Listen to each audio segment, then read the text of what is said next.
Ladies and gentlemen, welcome back to the podcast. Today we are drinking and are sponsored by Dubliner. That is right, I've got the honeycomb liqueur in hand, and behind me, as you can see, is the Irish whiskey. It's very good. Get around Dubliner. It's big on flavour and it is delicious. I would highly recommend.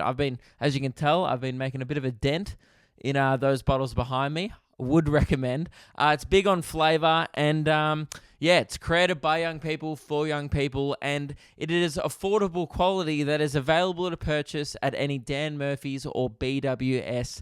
Get around it. Now, without further ado, let's crack in to the episode. Ooh.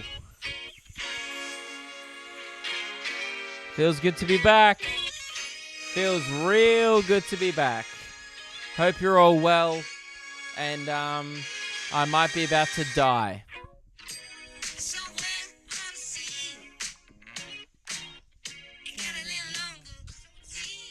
Welcome. Death is around the corner. And that's a pretty bold start to a podcast. I've probably captured your attention. You're probably thinking, Luke, you seem pretty relaxed for a man who's talking about imminent death. You are correct. There is a fire alarm going off around the corner from a hotel. I'm in Hobart in Tasmania. Did I say that weird? Hobart. We're in Tasmania. And this is the problem with fire alarms. And, you know, I understand their purpose to alarm and alert because of fire. But I'm looking out my window. There is a fire alarm that's been going off for 25 minutes. No one's even moved their car. No one's come out of the building. People are just walking by, shopping. I saw two old women having a chat. No one gives a fuck. If anything, people are arriving and going into the building. I saw two people walk in to a building where a fire alarm was going off. Fire alarms have lost their punch because they go off too much. They're faulty, or people don't trust them. It's like the boy who cried wolf. But it's the alarm who cried fire, and no one gives a shit. And one time there will be a fire, and an old couple, like I just saw, will walk right into it and just get absolutely crisped up. Look at another couple just walk into the building. You know, like those, and it's one of those old school fire alarms as well. Those ones are like... I don't know if you can hear it. You probably can't hear it through the microphone, but it's like just annoying enough where it's making me horrifically angry all the time. And it's been going for half an hour, and I debated whether or not I should even start the podcast. I put off the podcast for half an hour because I was like, I'm going to wait till this fire alarm to stop because I don't know if I can think. But then I also have a show to go to. So now that's going to be the podcast, is my brain trying to compete with the sound of a fire alarm. I think I'm talking louder. Oh, it's gone. Meg, it stopped. The fire alarm. Someone put out the fire. Or the building burnt down. Maybe. It could have been both. Fuck, I hope that old couple's okay. Can we all just start respecting fire alarms more? Or... No, actually, that's no, because I actually also have little to no respect for them as well. When the Misfits played that fire alarm prank on us on Luke and Lewis, for those who didn't hear it, in the building where we do Luke and Lewis they were playing around with a smoke machine, and then it wasn't an alarm. They just started yelling fire, fire, and there was smoke coming up. And even that, I didn't react. I packed away my stuff quite slowly. I was pretty disappointed in myself in hindsight. I kind of assumed it was a prank, but what if it wasn't? Then I just would have probably died in the most relaxed manner possible, which is not a bad way to go out. I obviously want to live. Like, I have a lot more stuff I want to do, but going out, kind of just packing up your laptop charger, putting your phone in. I don't know. It's like on a plane where they always go in the emergency thing. In an event of an emergency, please leave all your belongings behind, as they can all be replaced, but your life cannot. And I'm just like, dude, you cannot replace like years of memories that are in my camera roll. You know, like my laptop has a lot of stuff in it that actually can't be replaced. So I know it's selfish, but fuck, I'd be the guy reaching for the overhead locker in the event of emergency. We could be plummeting to our death. I'll be like, fuck, have I got my headphones? Shit, what about if I need them in the life raft? I'll be bored. I need to listen to Lil Nas's new album. Shit. It's like, what am I supposed to do? Spend a week on an island with no help? Without tunes? Get the fuck out of here. Now, guys, welcome back. You probably already seen the podcast title and thought, Luke, this sounds like a bombshell. Get to it. Now, I'm not just going to drop a bombshell without warning. Don't worry. I'm not a savage. I'm not the Germans in 1942. I'm not the Japanese, right? Flying over. And this is also in the war. They're not currently doing that. Just want to make that very clear. I haven't seen, I've never seen a Japanese fighter plane, but I've read and watched a few documentaries about the war. The point is, I'm not going to drop bombs, guys, but I will, however, I will drop bombs, just not without warning. So this is your warning. Get the women and children inside. Because apparently throughout history, men's lives typically matter less. It's always save the women and children. It's like, all right, well, I'll go fuck myself then. But here's 30% more an hour. So you take it. This is your warning. I'm about to drop a bombshell. Please get in your bunkers, grab some canned soup, and listen up.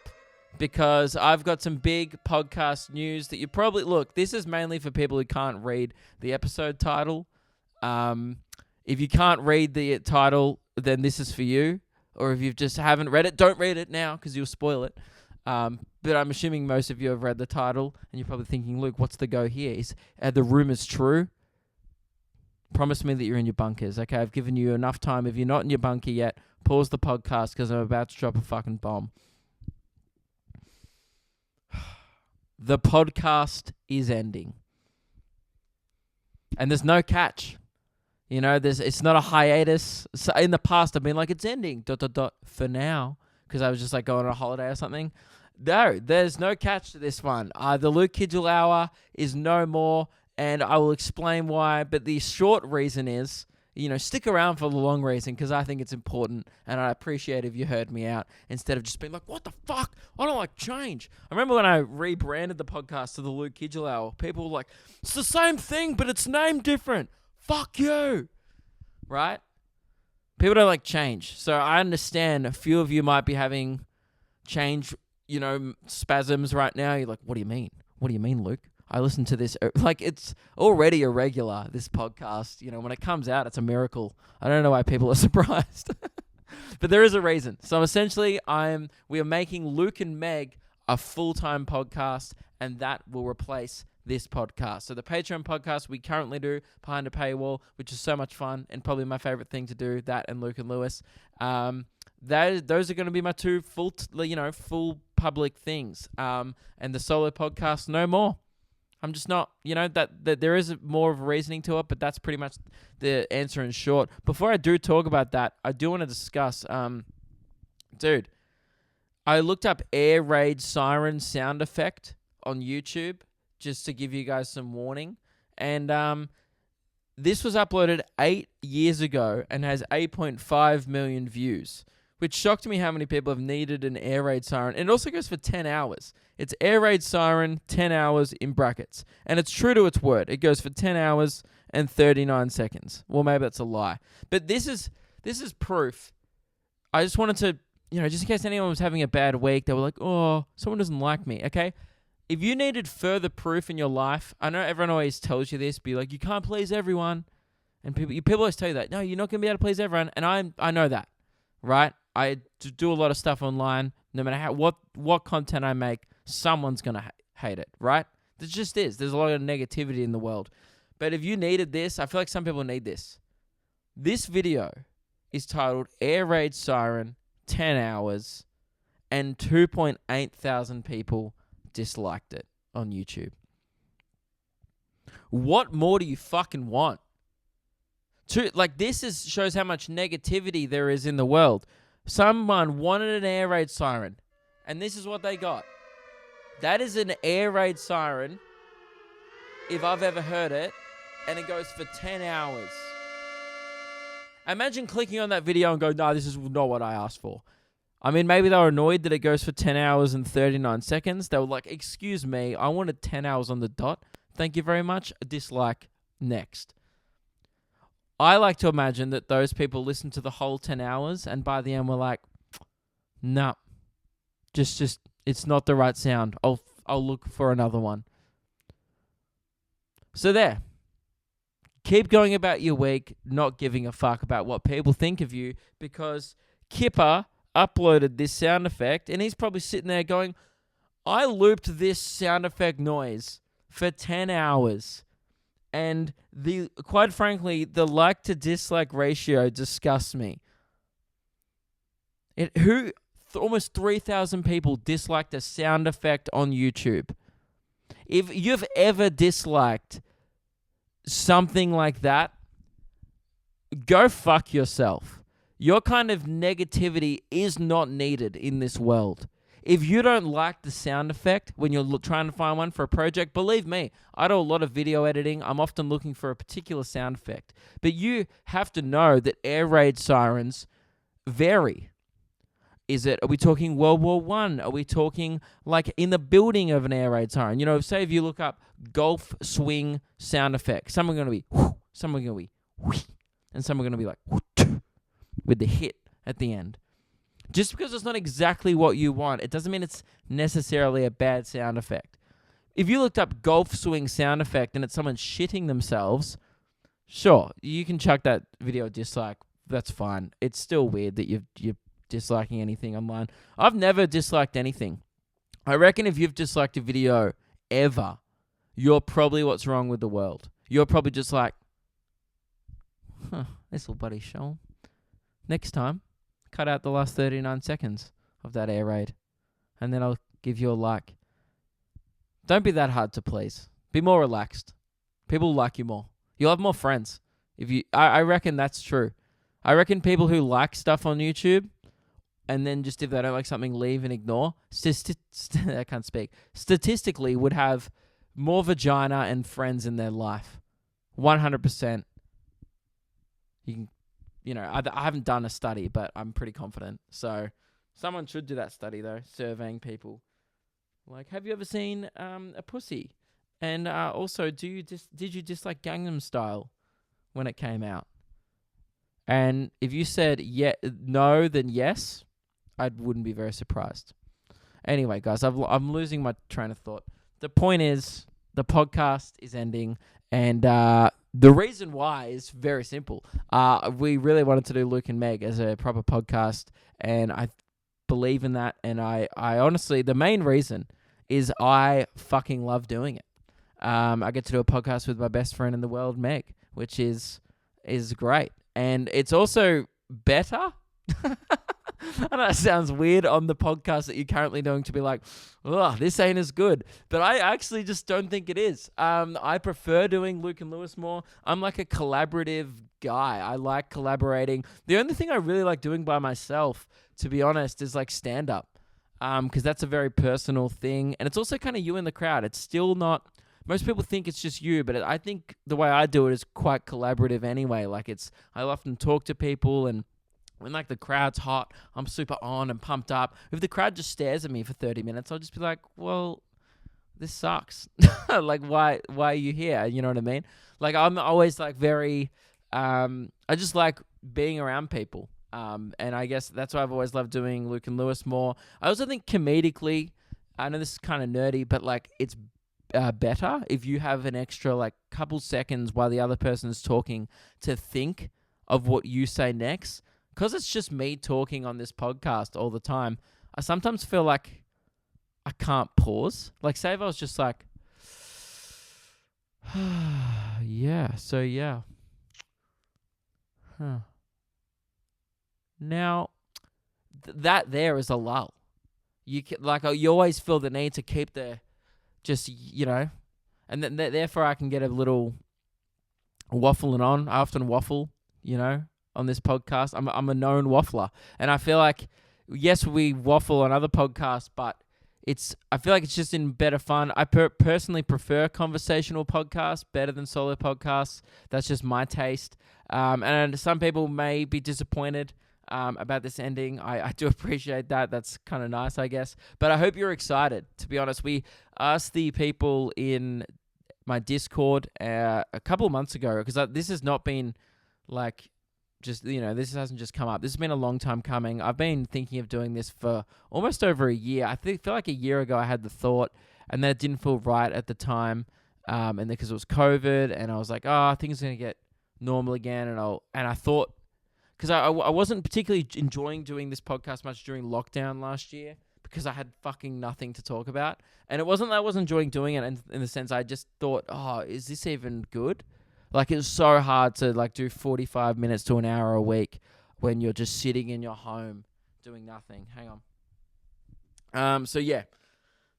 But then it got more fun again when Reese came back in, and then I've been doing it on the road again. And it's honestly just one of those things where I feel like I can just do this better with Meg, and we're going to build a little studio. It's going to be run similarly to like Luke and Lewis, and it's going to be one of those things like where we'll never miss an episode.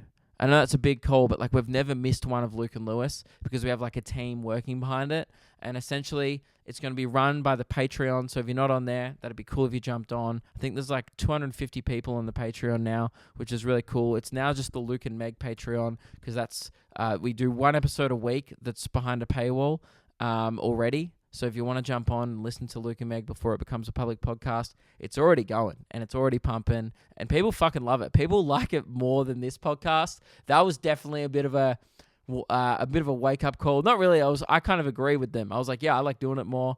And then I was like, oh wait, maybe this should be the public one. People in my Discord are like, yeah, man, I'd never miss an episode of Luke and Meg, but sometimes I'll like dip in and out of yours. And I was like, okay, so maybe. And man, the amount of girls and stuff I've been getting to my shows this year, and I know a lot of females listen to this podcast. I can see the stats. I also I'm aware. I see the people that email in.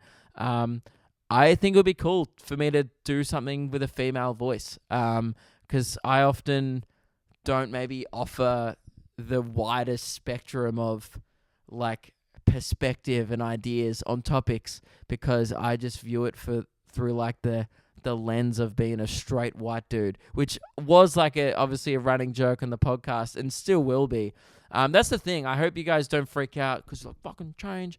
You'll still hear the same stories every week that I will tell, that I would have told on this podcast. I'll just be telling them to Meg. And Meg will be telling her best stories. And if anything, it'll just be better because we'll have two people to bounce off.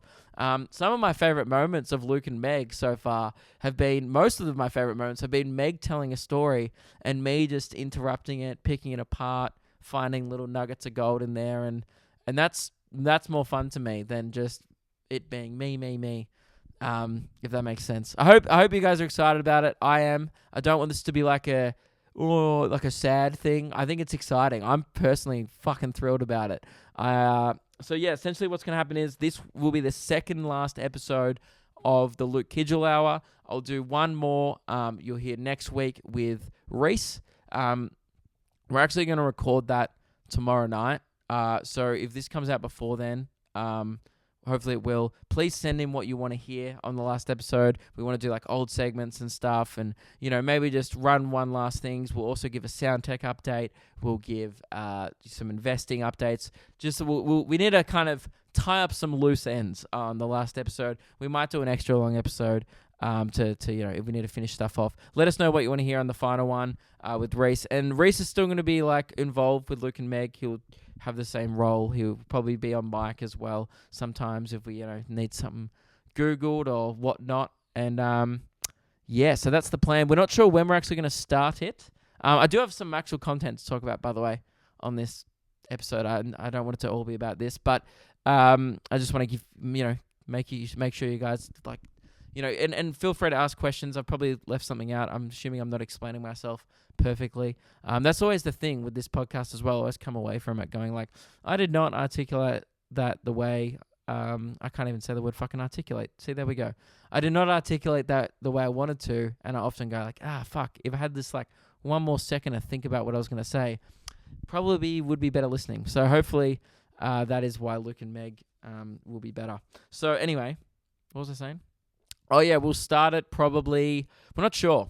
We may start it in like November-ish, depending on when Meg gets vaccinated. We also have to organize a bit more equipment as well, and just sort out a few things. These things don't happen overnight. We have to get a photo shoot done still. So we're not completely ready to launch, but I essentially just needed a break, and I needed time to launch that. And me keeping up this many podcasts per week is just, I'll be honest, running me into the fucking ground mentally. And just like, I'm just exhausted, to be honest. So we're going away for 2 weeks, just over 2 weeks to Perth. I'm going to the grand final, which I want to talk about this weekend, which is going to be sick to watch the D's. I'm fucking keen. And yeah, or we might launch in January. So don't hold your breath, waiting for it. I would breathe in and out and repeat that for maybe 3 months. Or 1 month or 2 months. We're not sure yet. We will launch as soon as possible. We obviously want to start it as quickly as possible. However, we want to start it right. And we want to do main channel videos on Luke and Meg. That's the goal. And, like whether it's we take the Bachelor videos over there. We haven't figured it all out yet. But either way, I think it's going to be huge. It already has like 40,000 followers on TikTok. And it's behind a paywall, and we just cut up some little clips and put it up there. So it already has like a fan base and a following more than this podcast does, and it's not even a fucking podcast yet. So I think that's a real good sign of it. It will be much bigger and more exciting, and therefore better to listen to. I think we're going to do little segments and hopefully a little bit of a high production value, as well as a bonus episode weekly on Patreon. So it'll be 1 episode a week, similar to this. And let us know what upload day we should do. I was trying to do Wednesdays for this one because that's in between Luke and Lewis. Is weekends good?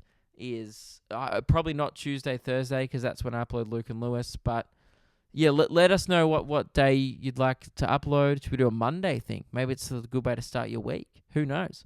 But yeah, let me know. Comment, message me. Let me know your thoughts.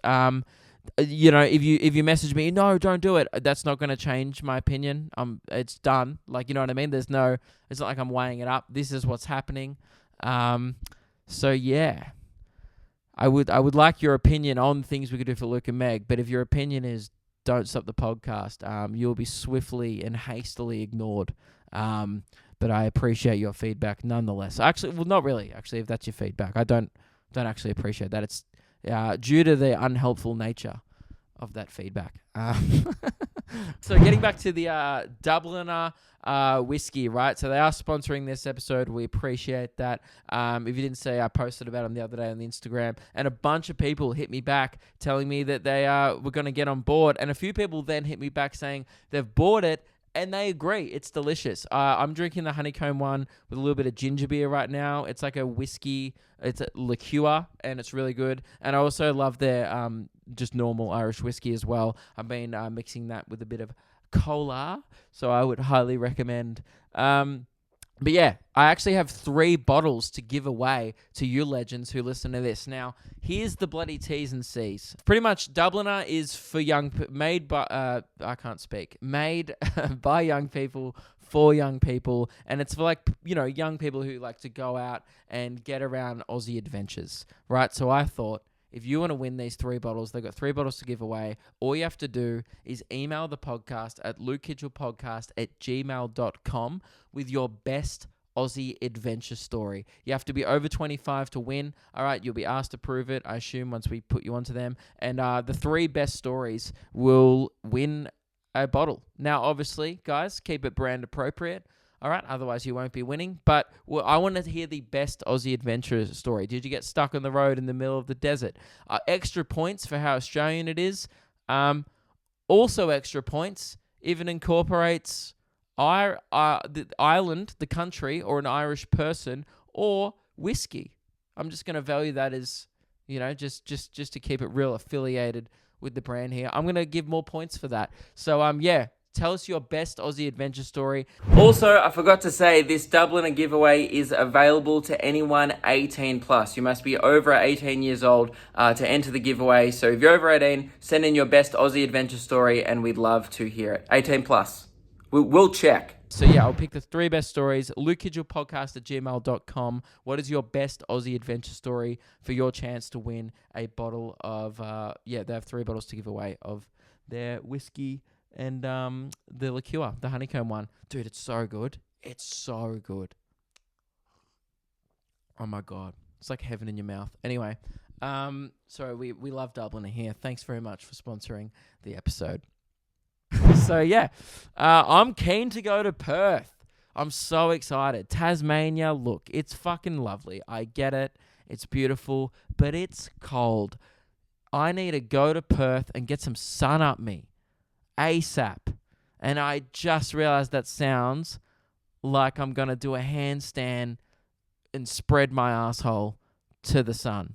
I'm just going to go there and start shelving vitamin D. That's not the case. I need to get some sun in my skin.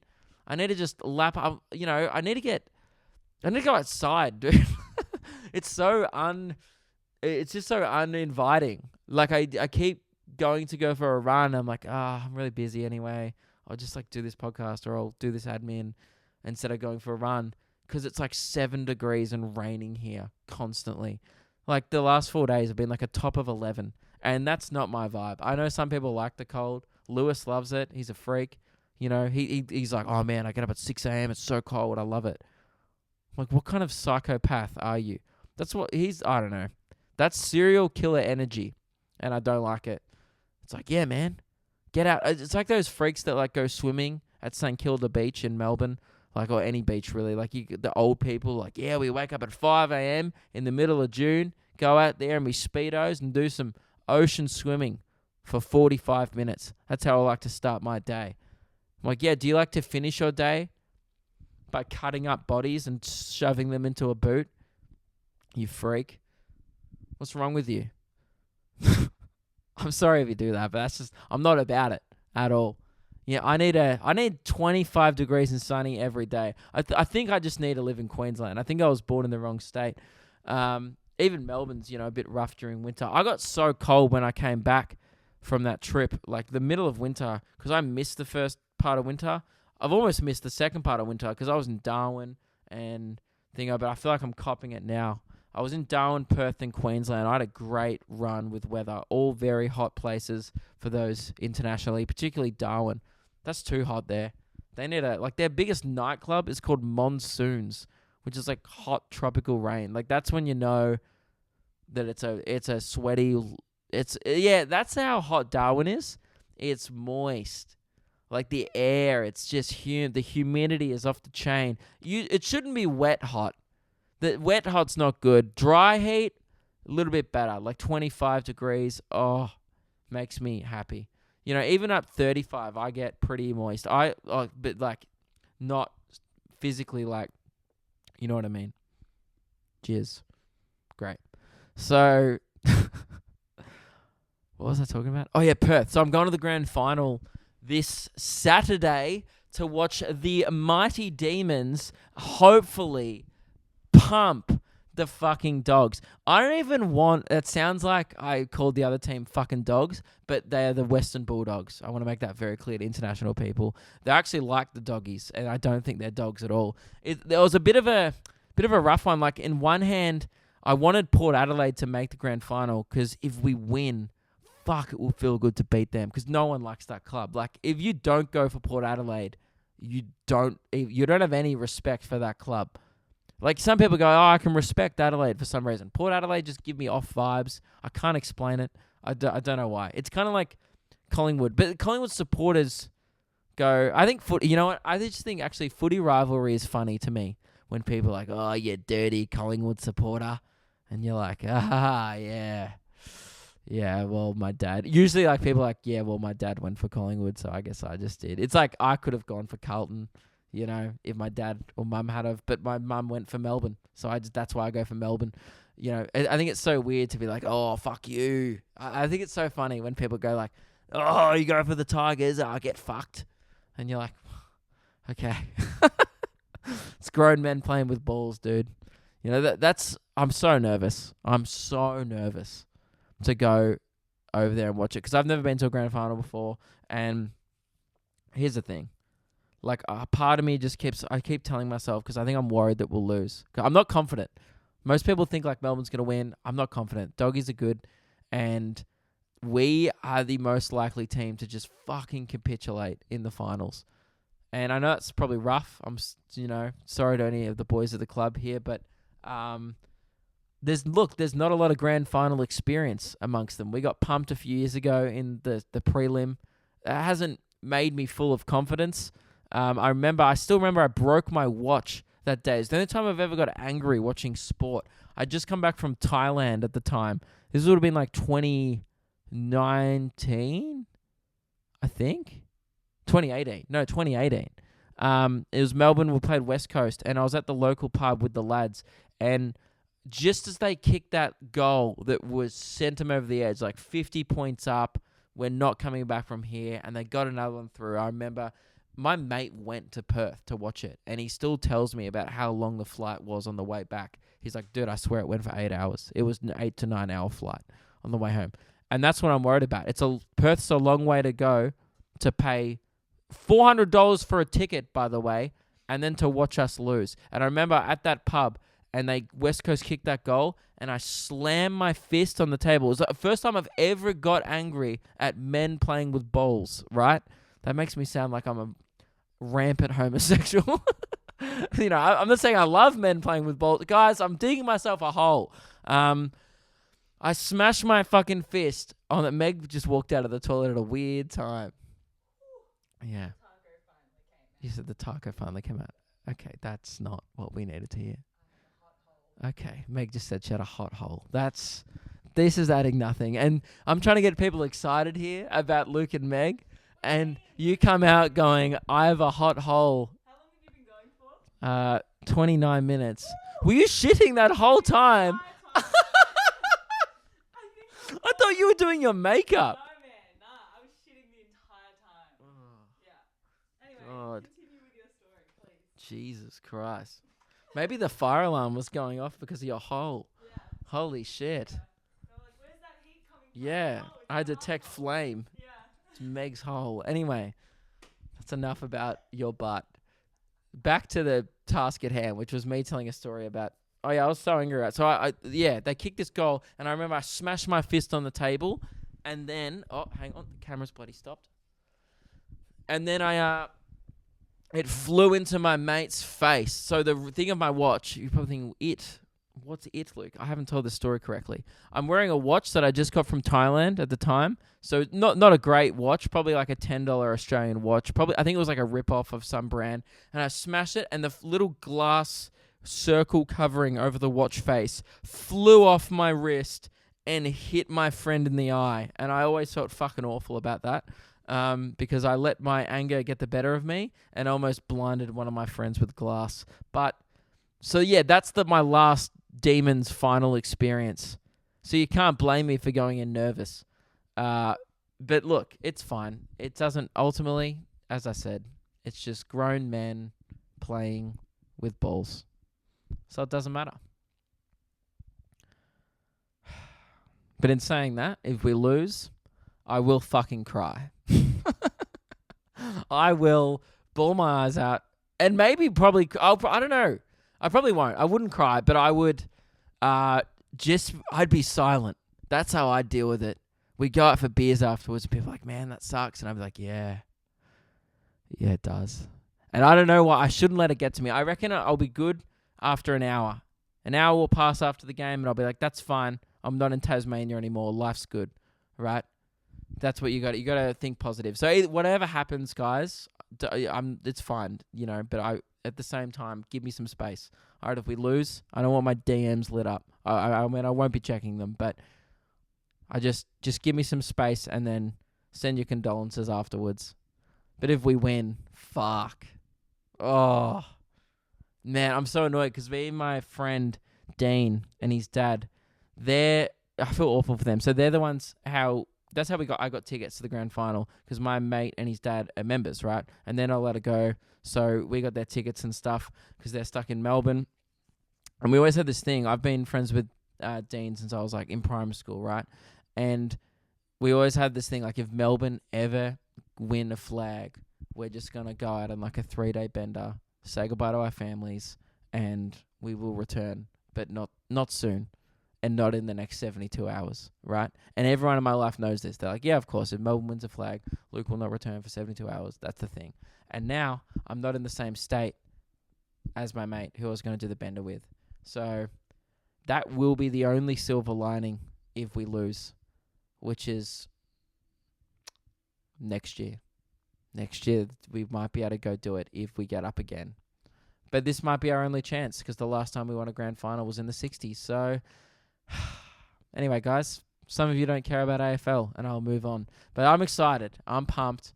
And I'm the type of person when I watch footy, by the way, where I don't talk during the game. I just sit there silently. Like Meg will be screaming. If the opposition kick a goal, I just go, fuck. Just like start seething. And if we kick a goal, I'm like, yes! And then I get really quiet again. I just like watch it intensely and I'm never yelling. I don't yell. I hate the people who yell. Don't go to sport and pretend like I think it's hilarious. It's like when people yell at the TV. It's actually more dumb to yell at the TV. People throw socks at a bad decision. Go get anger management. If you are throwing projectiles at your television during live sport, thinking or hoping in some small part of your brain, because logically you're just doing it to get your own anger out, but there's got to be this minuscule part of you that, if I like, yo, fuck you, umpire, he's like, hang on. Luke, who's watching this on the Channel 7 live coverage, doesn't like that decision. We're going to actually, we're going to reverse that and play on. Is that what people think is going to happen? Because whenever I watch footy with people, some of my mates get real angry, and I'm always just watching it, and I'm like, what do you want? What's your outcome? Like, what's your objective here? Is it to, so you can sleep at night, so you're not pent up with rage, so you don't go home and fucking, punch your parrot in the face or something? I guess sport's just like an outlet for people. I don't really know what my thing is to blow off some steam. Maybe it's like running. What's my thing, Meg? How do I blow off steam? Like some people yell at sport. Some people get in fights. I wank. I don't wank though.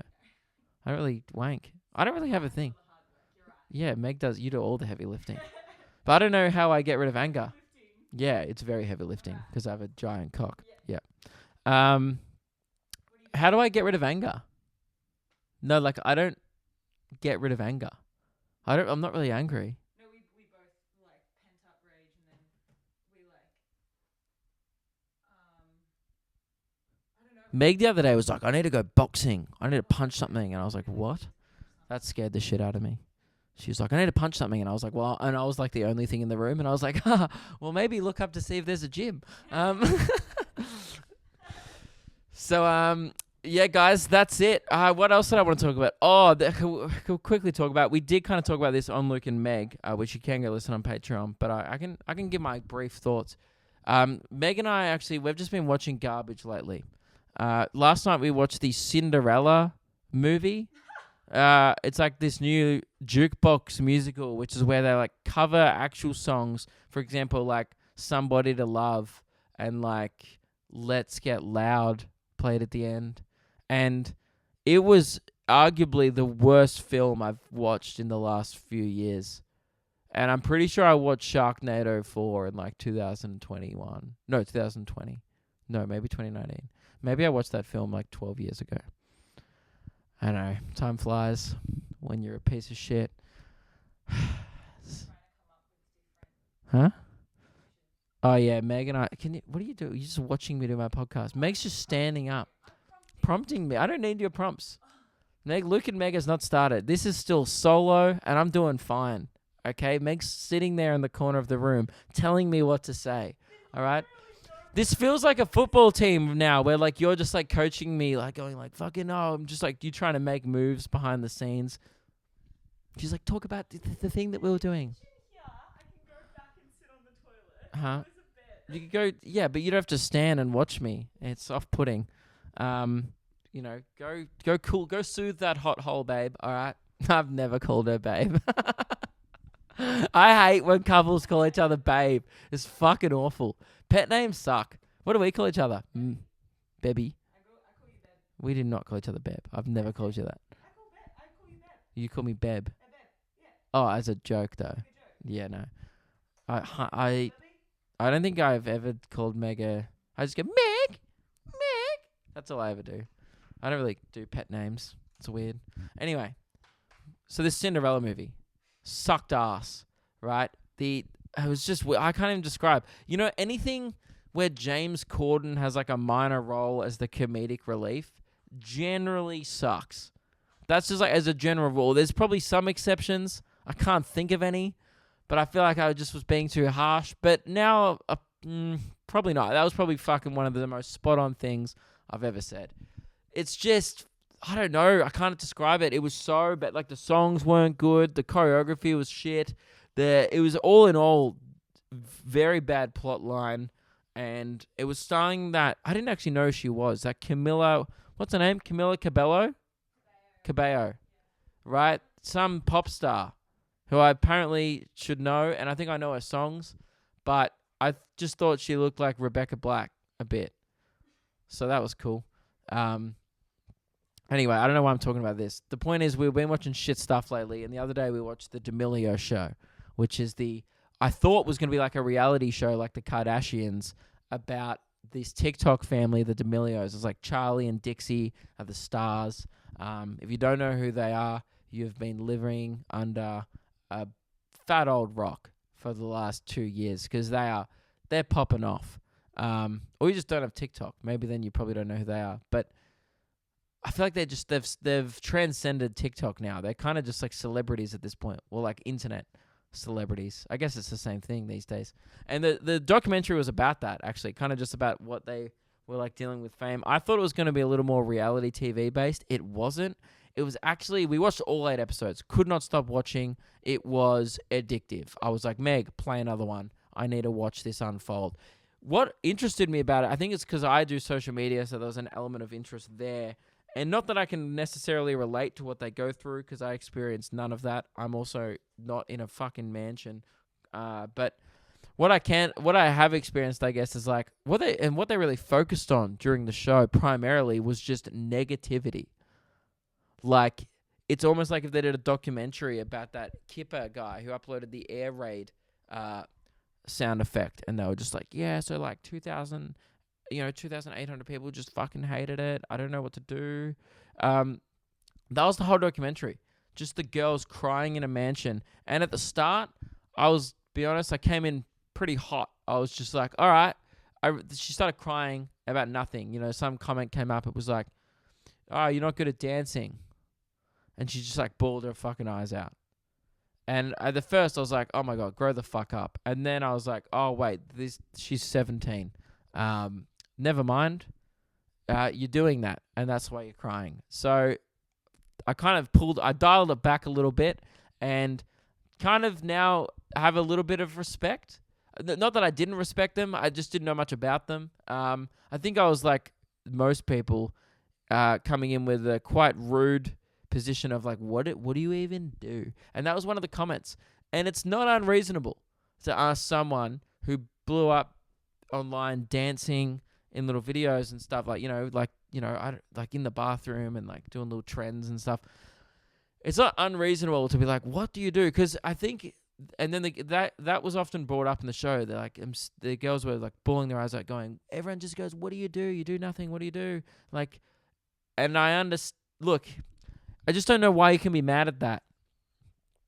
I understand why, because it's like it comes from a mean place and it's people not respecting them. But at the same time, I was genuinely being like, that's why I'm watching the show. I want to know what you do, because from the outset, it currently just looks like you just dance and make videos. But I'm also not that stupid to think that, because I know what it takes to become very successful, and they would work very hard. No, by the way, that sounded like I said I was very successful. I just know what it takes to become successful. That's why I'm trying to do it. I haven't done it yet. I'm still working on it, but I feel like I understand the process, but it's a lot of hard work. And it's like, anyway, I know what my main points are. My two main points of this D'Amelio show were, one thing I thought was fucking strange was when Dixie was confused as to why people were getting annoyed at her music. She was like, man, I started doing music that I didn't write and people hate it.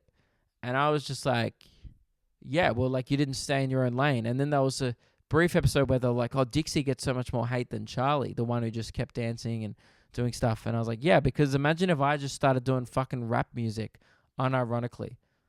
And I also didn't write it, and it also was objectively not that good. And people will be like, look, this is not why I followed you. Eat dicks. And I'd be like, fair enough. I will gobble those up right now because I didn't stay in my lane. But it doesn't mean you can't do something different. You know, everyone can do, if you're talented. Look at Childish Gambino. Look at Filthy Frank. He does music now as JoJo, I think it is called. Dude, Childish Gambino is one of my favorite music artists, and he was like an actor / comedian and writer.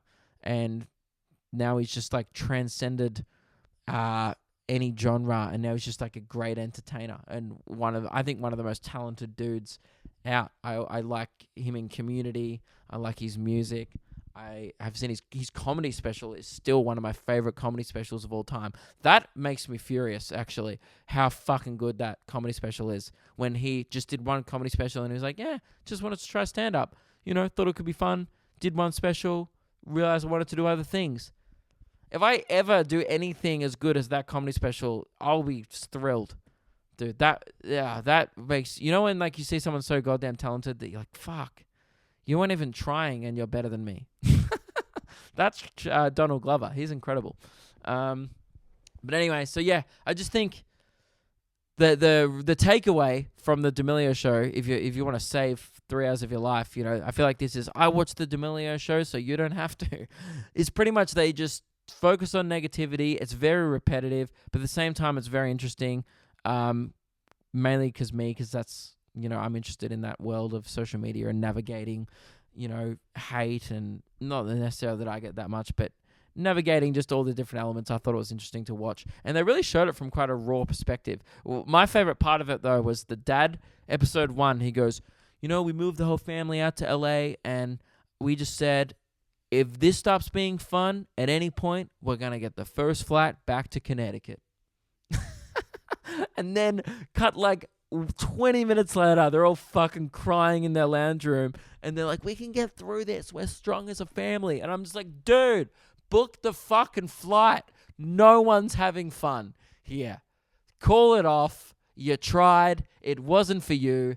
Back to Connecticut we go. Instead, they stick it out and slowly get more miserable, more tears flow. The pressure keeps building until Charlie inevitably breaks, and then she cracks it and she has to have some time off. And I felt fucking awful for her because there was these adults just like, you need to do all this shit. And she's like, but I'm in school.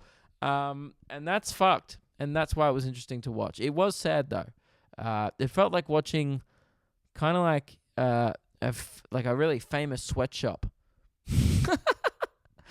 It's really fucked up. That's what it was. It was like a bunch of adults just like, fucking get back to work.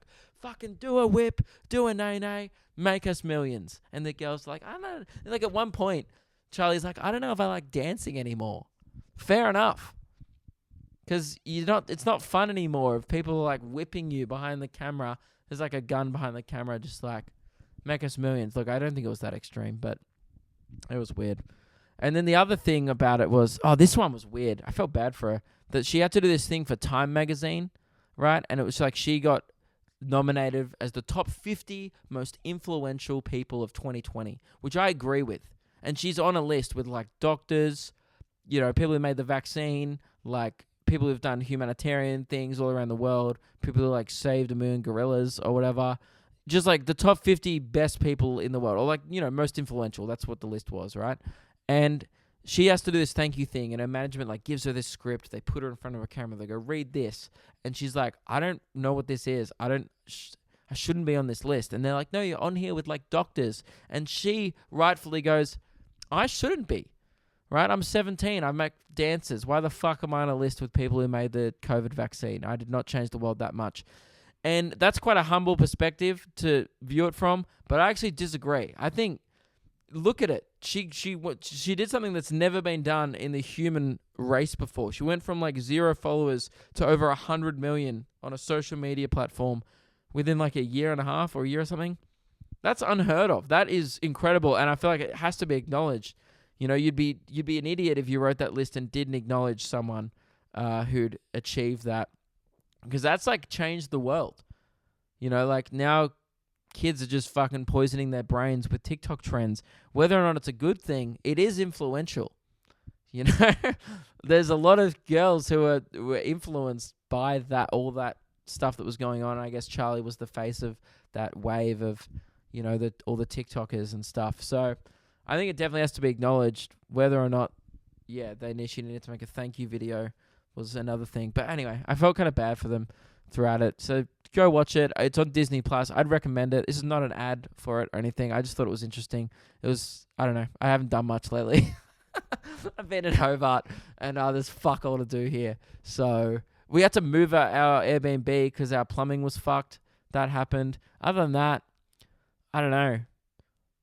That's not much has happened. Had a couple of beers, but I've mainly been busy. I got my last show of the tour tonight. Oh, that's cool. I guess I should probably thank everyone. The tour's been... Oh, I didn't talk about the shows the other week. Fuck. Now this episode is going to be a long one too, but I want to talk about this. So I haven't talked to you guys since the Gold Coast, actually. Shit. It's been a hot minute. Since then, my Brisbane shows were in a cinema. That was weird because I was on stage and there was a guy in the front row just eating popcorn. Like, it's actually that happened. I did a joke and I watched a guy choke on a popcorn kernel and then have to suck his Coke, to make it go down. That was funny. I enjoyed that. It was definitely strange because, like, those rooms, those venues are made to, like, absorb sound, and therefore, like, felt like the laughter wasn't as big to me on stage.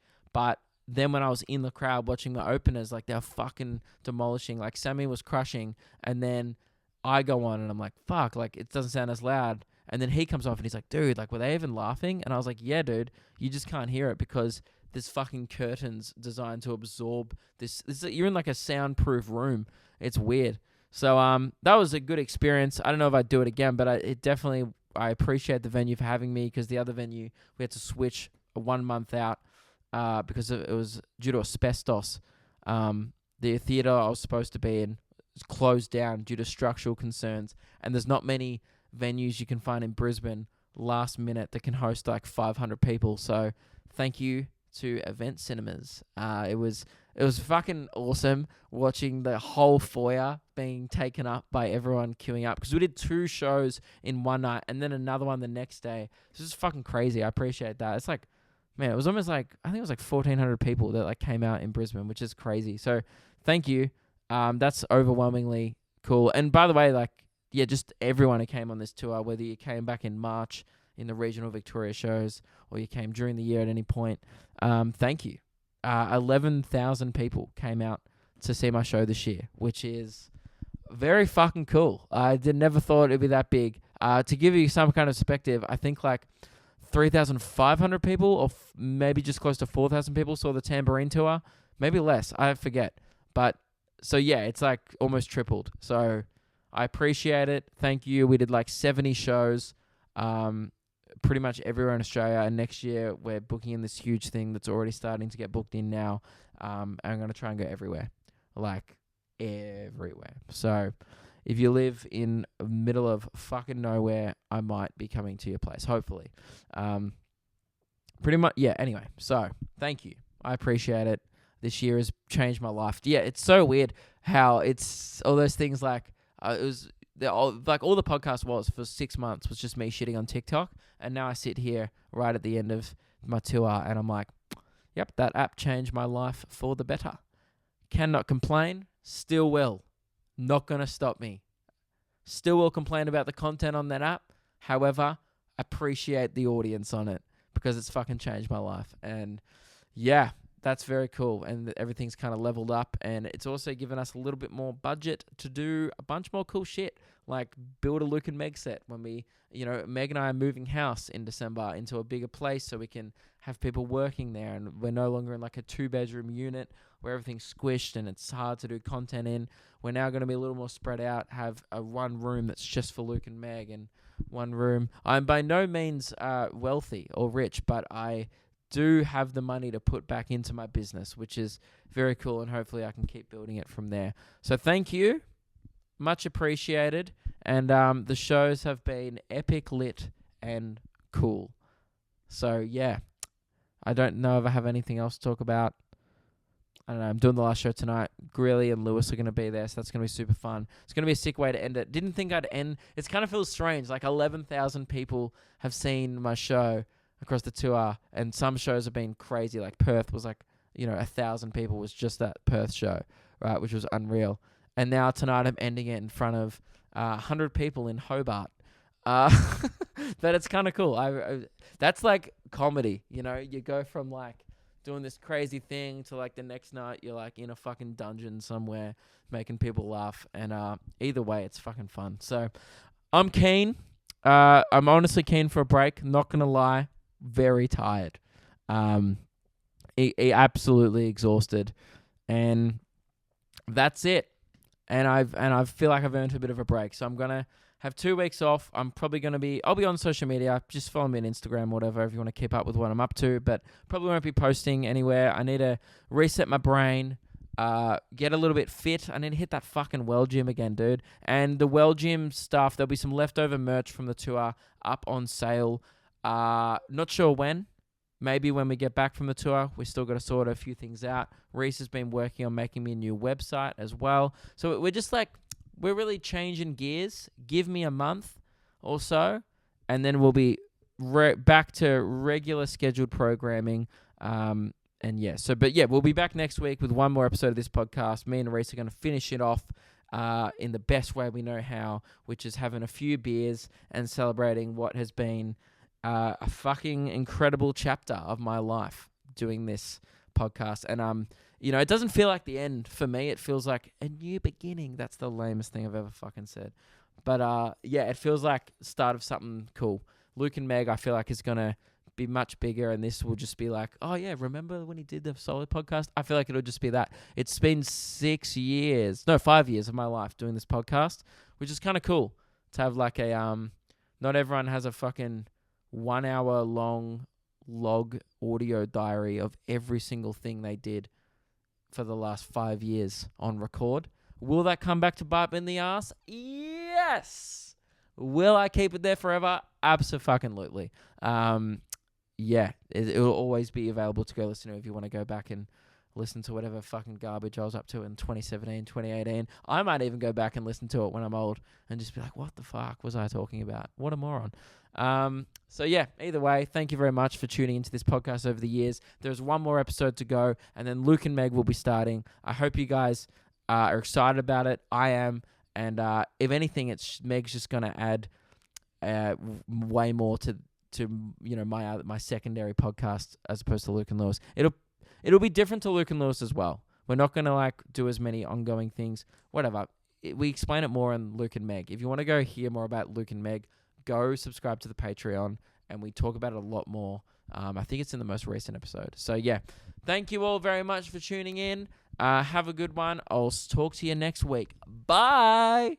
And also, thank you very much to Dubliner for sponsoring this episode. Seriously, go buy it. It's very cool. And it's available at Dan Murphy's and BWS. And I recommend it. And some people have been, as I said, have been hitting me up, telling me they've been getting around it. And it's damn good stuff. If you're over 18, get on it.